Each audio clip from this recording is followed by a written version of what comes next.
زمان في قلب حارة قديمة كان فيها حمام شعبي مشهور للستات. الحمام ده كله بيبقى فيه بخار وضحك وحكاوي.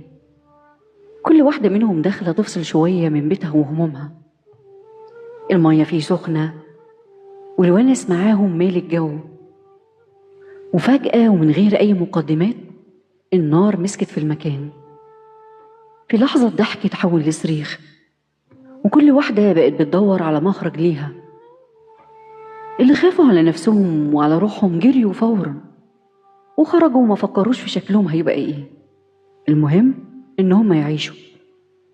في ستات تانية فضلوا جوه، والنار كانت بتعلى والوقت بيجري، وهم لسه واقفين بين الخوف والكسوف.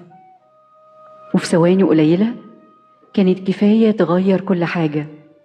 اللي جريوا من غير تفكير نجوا، واللي وقفوا مستنيين واتكسفوا واختشوا ان هم يطلعوا ان حد يشوفهم بالمنظر ده ملحقوش وماتوا. ومن هنا طلع المثل الشهير: اللي اختشوا ماتوا.